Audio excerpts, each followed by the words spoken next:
আসসালামু আলাইকুম। আজকে আমি বানাবো কাঁচা আমের ঝুরি আচার তেল ছাড়া। তো ঝুরি আচারটা আমি তেল ছাড়া কীভাবে বানাই আপনারা সাথে থাকবেন। আর আমগুলোকে আমি এরকম করে কেটে কেটে নিচ্ছি। এখানে কিন্তু আঁটি নিয়ে নেই, শুধু আমটাই নিতে হবে আঁটি ছাড়া। আমি এটাকে বটি দিয়ে কেটে নিচ্ছি এরকম করে। তো কাটাটা আপনাদের দেখানো হয় নাই। এখানে এখন আমি দিয়ে দেবো চিনি। চিনিটা দিয়ে কিছুক্ষণ মাথায় রেখে দেব, যতক্ষণ আমের পানিটা না বের হয়, চিনি থেকে যে রসটা ওঠে। রসটা উঠলে তারপরে আমি চুলাতে দিয়ে দেবো। আর এখানে দিয়ে দেবো ভিনেগার। আপনারা সব আচারে ভিনেগারটা ব্যবহার করার চেষ্টা করবেন, কারণ ভিনেগারটা দিলে আচারটা ভালো থাকে। এখন হাত দিয়ে মাখায়ে রেখে দেবো কিছুক্ষণের জন্য।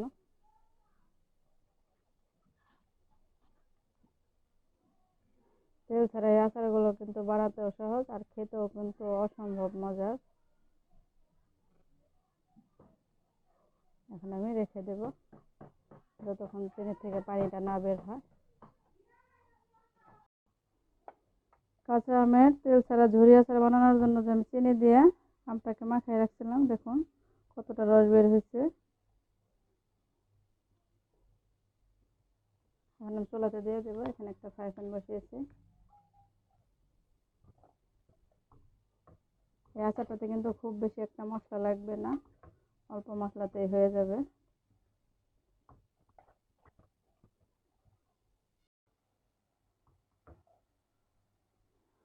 এখন আমি দিয়ে দেবো এখানে লবণ আর বিট লবণ। এখানে লবণ আর বিট লবণ নিচ্ছি, বললাম না এখানে খুব বেশি একটা মশলা লাগবে না। আর লাগবে এখানে এখানে আমি 5 ফোড়ন দিয়ে শুকনো মরিচ দিয়ে গুঁড়ো করে রাখছি, এটা একটু দিব। আর লাগবে এখানে শুধু শুকনো মরিচটা এভাবে গুঁড়ো করছি, হাত ভাঙ্গা করে এটা দিয়ে দেবো।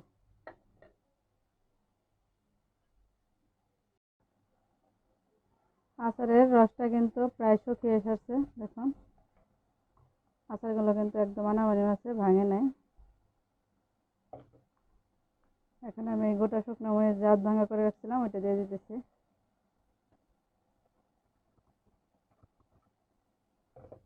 আর 5 ফোড়নের গুঁড়োটা অল্প একটু দিয়ে দিতেছি, যাতে ফ্লেভারটা সুন্দর আসে।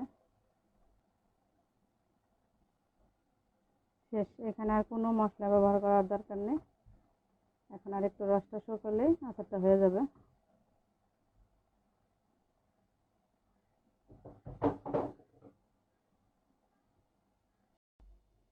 এই তো হয়ে গেছে কাঁচা আমের ঝুরি আচারটা তেল ছাড়া। আমি এরকম একটু রস রস রেখে নামিয়ে নেব, একদম কিন্তু রস নেই, মাখা মাখা হয়ে গেছে। এখন চুলা থেকে নামিয়ে ঠান্ডা করে তারপরে আপনাদের আমি দেখাবো কেমন হয়েছে।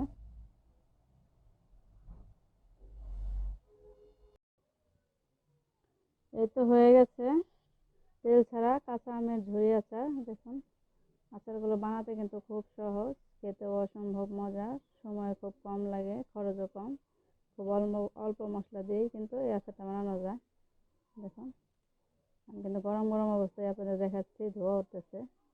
কাঁচা আমের ঝুরি আচার, আচারটা কিন্তু আপনারা বাইরে রেখেই খেতে পারবেন, নষ্ট হবে না। কেউ চাইলে আবার নর্মাল ফ্রিজে রেখেও অনেক দিন সংরক্ষণ করে খেতে পারবেন। এখন বাজারে কিন্তু প্রচুর কাঁচা আম পাওয়া যায়।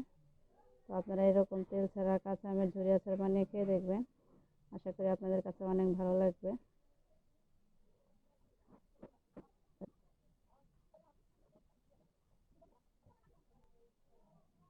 আর এরকম একটু রস রসে নামাবেন, রস রসে কিন্তু ভালো হয় খেতে, ভেতরেও রসটা ঢুকবে।